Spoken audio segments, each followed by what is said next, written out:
So welcome back students to my video. और students, आज की वीडियो में हम पढ़ने वाले हैं हिस्ट्री का, मॉडर्न हिस्ट्री का बहुत ही ज्यादा इंपॉर्टेंट चैप्टर, जो कि आपके यूपीएससी में इससे ज्यादातर एक ना दो सवाल तो आपके आएंगे ही, इससे क्वेश्चन जरूर आते हैं, जिसका नाम है रॉलेट एक्ट। ठीक, हम लोग इसी को पढ़ेंगे आज की रॉलेट एक्ट के बारे में। तो चलिए आज के इस वीडियो को स्टार्ट करते हैं।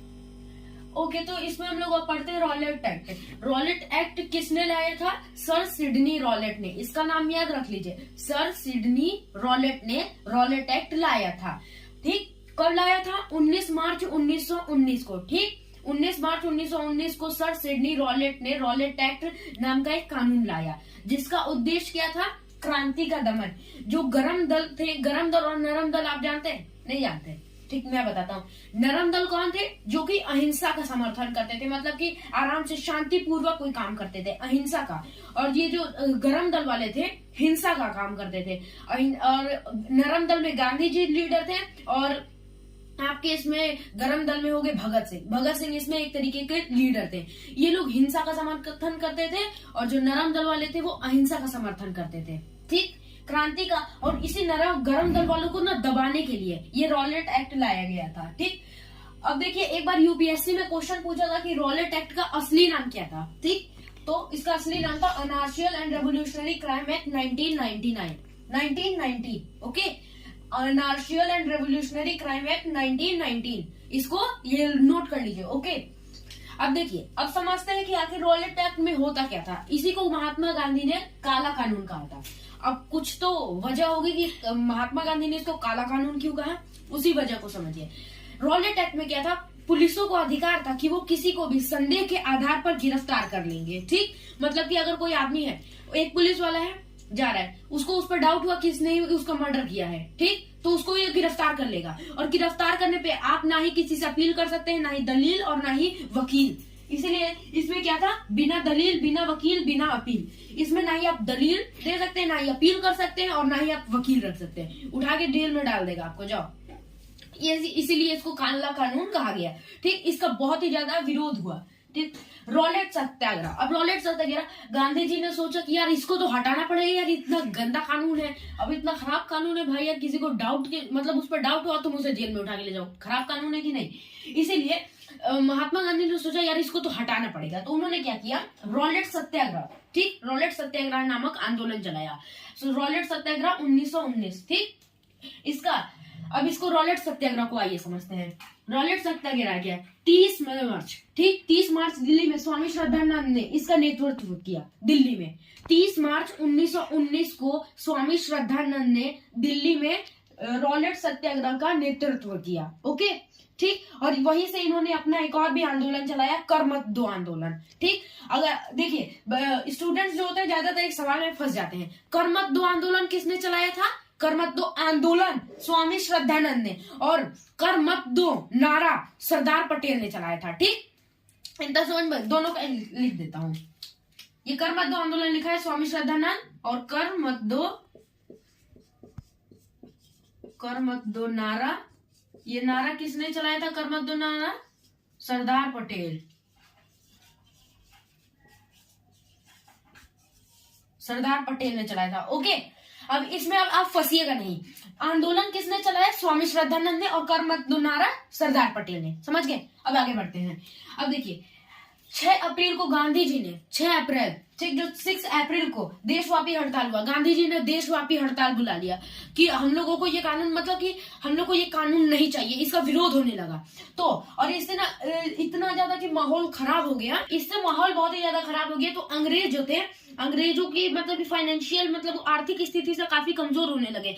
मतलब कि हड़ताल में क्या करने लगे कि ये लोग हिंसा, कुछ लोग करने लगे, कुछ लोग हिंसा कर रहे और कुछ लोग अहिंसा का समर्थन किए। तो हिंसा में करने लगे। तो इसके बाद हिंसा जब होने लगा तो अंग्रेजों ने क्या किया? 8 अप्रैल को 1919 को गांधी जी को गिरफ्तार कर लिए। उसके 2 ही दिन बाद, देशव्यापी हड़ताल के जस्ट 2 दिन बाद गांधी जी को जाके गिरफ्तार कर लिए। ठीक, और इनको गिरफ्तार कर लिए क्योंकि तुमने देशव्यापी हड़ताल चलाया, इस पे इनको गिरफ्तार कर लिया गया। फिर अब क्या किया? सत्याग्रह का, देखिए सत्याग्रह का जो मुख्य केंद्र था, मतलब सबसे बड़ा केंद्र कौन था? पंजाब था। याद रखिए, रॉलेट सत्याग्रह का सबसे बड़ा केंद्र पंजाब। वो और पंजाब के दो सबसे मतलब कि इम्पोर्टेंट नेता थे, बहुत ही मुख्य नेता। एक थे doctor Satyapal and doctor Saifuddin Kitchlew. ठीक, इन दोनों लोगों को क्या कर लिया गया, 10 अप्रैल को गिरफ्तार कर लिया गया। ठीक, अब 10 अप्रैल को इन लोगों को गिरफ्तार कर लिया गया, तो लोगों ने क्या किया, लोगों ने अब सोचा कि यार ये तो गलत बात हुई, इन लोगों को गिरफ्तार कर लिया 10 अप्रैल 1919 को। डेट याद रखिएगा, हिस्ट्री में डेट इंपॉर्टेंट होती है।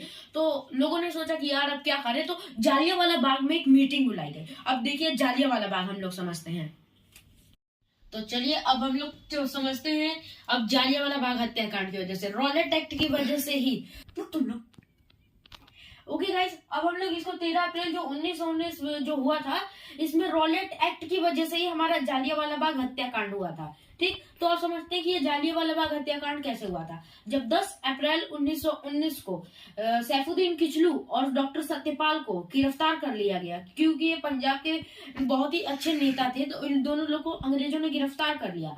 तो इन्हीं लोगों को छुड़ाने के लिए कुछ लोगों ने अमृतसर के जालियांवाला बाग में गए और वहां पे एक सभा बुलाई, शांति थी वहां पे। मतलब ये नहीं कि कोई हल्ला वल्ला मचा रहे थे कि हमको ये करना है वो करना है, शांति से सोच रहे थे कि कैसे हम शांति से एक सभा में बता रहे थे कि हम लोगों को कैसे सैफुद्दीन किचलू और डॉक्टर सत्यपाल को अंग्रेजों से आजाद कराएं। ओके, तो इसमें क्या हुआ, उसमें ना, अब देखिए उस समय भारत का वायसराय कौन था, चेम्सफोर्ड। याद रखिए, आपके यूपीएससी हो या फिर कोई भी एग्जाम हो, अगर आपसे ये क्वेश्चन जरूर पूछ सकता है। ये देखिए, ये सब इंपॉर्टेंट है, इसलिए मैंने लिख रखे हैं। भारत का वायसराय चेम्सफोर्ड था उस समय, जब 13 अप्रैल 1919 मतलब जब जालियांवाला बाग हत्याकांड हुआ था। पंजाब का लेफ्टिनेंट गवर्नर उस समय था ओ डायर। कौन था, ओ डायर। और अमृतसर का सेनापति आर डायर। अब दोनों में आपको दिक्कत होगी कि अब भाई यार कैसे समझो। ओ डायर ने ऑर्डर दिया था, क्या किया था, ओ डायर ने ऑर्डर दिया था कि जाओ जालियांवाला बाग में जाओ और तुम उसको बताओ कि वहां पे हो क्या रहा है, आखिर उन लोगों पे फायरिंग कर दो।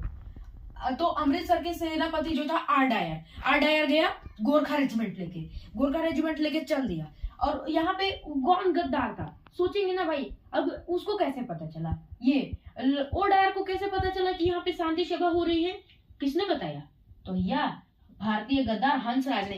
इसी गद्दार की वजह से हम लोग आज उस दिन 1000 से ज्यादा लोगों की मौत हुई थी, इसी गद्दार हंसराज की वजह से। बहुत गद्दार था ये। तो इसने क्या किया, जाके बता दिया ओ डायर को बता दिया। तो ओ डायर ने क्या किया, ओ डायर ने सेनापति को आर डायर को कमांड दिया, जाओ अपनी रेजिमेंट लेकर और जाओ उन लोगों पे फायरिंग कर दो। तो गए, अब ये आर डायर था, गोरखा रेजिमेंट ले लिया, चल गया वहां पे। अब देखिए जालियांवाला बाग कैसा था, जालियांवाला बाग जो था ना, तीनों तरफ से एक छोटा सा वो पार्क था जो तीनों तरफ से ऊंची दीवारों से घिरा हुआ था, और एक ही गली में एक छोटी सी गली थी जिसमें से लोग बाहर निकल सकते हैं। तो वहीं पर क्या किया, पहले गोरखा रेजिमेंट को अंदर घुसा दिया, उसके अंदर, किसके अंदर, जालियांवाला बाग में अंदर घुसा दिया। और खुद जो एक बड़ा सा तोप का मतलब कि एक टैंक जैसे लेकर जहां पे गेट था वहीं पर लगा दिया, ताकि कोई भाग ही ना पाए। और सिर्फ 3 मिनट दिया, कहा कि 3 मिनट में जिसको जैसे भागना भाग जाओ। बीच में एक कुआं था, ठीक, आधे से ज्यादा लोग तो उस कुएं में कूद गए, और दीवारें इतनी ऊंची थी कि कोई चढ़ के नहीं भाग सकता। 3 मिनट में खाली अफरा तफरी मच गई। उसमें ज्यादातर कौन थे, बूढ़े थे, महिलाएं थी और बच्चे थे। ठीक, बच्चे तक उन पे अंधाधुंध फायरिंग करवा दिया। कौन, आर डायर ने अंधाधुंध फायरिंग करवा दिया। इतने लोगों की 1600 लोगों की मौत हो गई। ठीक ना, 1600 या 16 से ज्यादा, मतलब कि इसका फिक्स नहीं है, 1600 से भी ज्यादा मारे गए लोग। उसने अंधाधुंध फायरिंग करा दी एक तो, और वापस वो चला गया। ठीक, तो इसके बाद में ये जालियांवाला बाग जो हत्याकांड हुआ था ये बहुत ही ज्यादा फैल गया। ठीक, कि लोगों ने अब इसके खिलाफ विद्रोह करना शुरू कर दिया। लोगों ने इसके खिलाफ कहा कि यार ये बहुत बुरा हुआ है, हम इसके खिलाफ आंदोलन चलाएंगे, विद्रोह करा गया। तो सरकार ने क्या कहा, एक जांच आयोग बैठाई। ठीक, जांच आयोग बैठाई, उस जांच आयोग का नाम था हंटर आयोग। ठीक, क्या था, हंटर आयोग। एक शिक्षा वाला भी आया था, वो वाला हंटर आयोग नहीं। ठीक, इसमें 3 + 5 = 8 सदस्य थे, मतलब 3 भारतीय और 5 अंग्रेज। लिख देना, समझ नहीं पाओगे।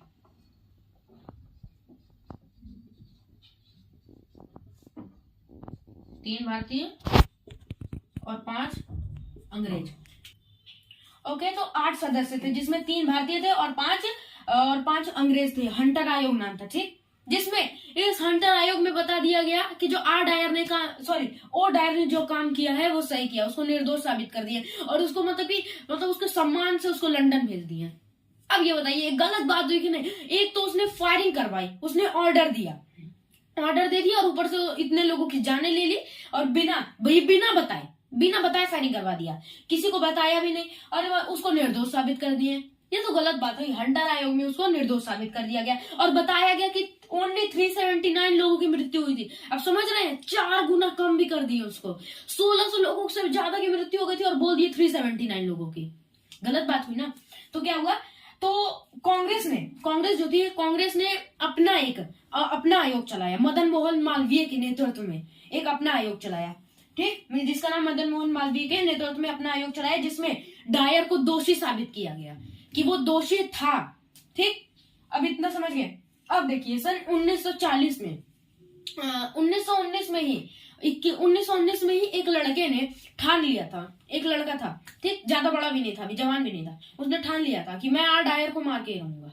सॉरी, ओ डायर, गलती से मुझसे, ओ डायर को मैं मार के ही रहूंगा चाहे जो हो जाए। तो उसने क्या किया, वो उस लड़के का नाम उधम सिंह था। वो गया लंदन 21 साल बाद, मतलब 1919 से 1940 में 1940 में वो गया और एक पार्टी चल रही थी कैक्सटन हॉल इन वेस्टमिनिस्टर में। कैक्सटन हॉल है एक लंदन में, कैक्सटन हॉल में ना एक है, वहां पे पार्टी चल रही थी और उस समय ओ डायर था वो बूढ़ा हो गया था। तो अब गया उधम सिंह, गए वहां पे गए और कहे कि आप ही हो गया ओ डायर? तो उसने बड़ी प्राउड से कहा हाँ मैं ही हूँ। कहा कि आप ही ने जालियांवाला बाग में वो फायरिंग करवाने को कहा था? बड़े प्राउड से ओ डायर कह रहा है हाँ मैंने ही कहा था। कहा कि अच्छा, अच्छी बात है।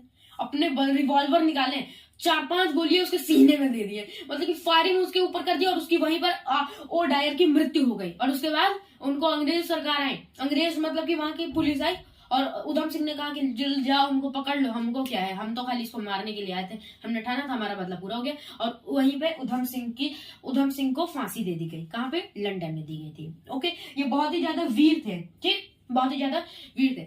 अब आप लोग ये समझे कि 13 अप्रैल 1919 जालियांवाला बाग हत्याकांड, वैसाखी के दिन ये हत्याकांड हुआ था। याद रखिए, क्वेश्चन पूछता है कि जालियांवाला बाग हत्याकांड किस फेस्टिवल के दिन हुआ था या फिर किस त्योहार के दिन? पंजाब का एक प्रमुख त्योहार है, वो था वैसाखी के दिन हुआ था। ठीक, इससे एक मिथ है, इसमें एक मिथ था कि एक अफवाह फैल गई थी कि जो गांधी जी को गोली मार दिया गया, अंग्रेजों ने गोली मार दी। इसमें एक जालियांवाला बाग जिस दिन वैसाखी के दिन एक अफवाह फैल गई थी। ठीक, अब ये अफवाह भी आप लोग जान गए, अब ये सब जान गए तो आप इन सब के नोट्स भी अगर आपको चाहिए और अगर आपको कोई डाउट हो तो आप कमेंट सेक्शन में हमसे पूछ सकते हैं। अगर वीडियो पसंद आई होगी तो लाइक कीजिए, शेयर कीजिए और सब्सक्राइब कीजिए। मिलते हैं अगले वीडियो में, तब तक के लिए बाय।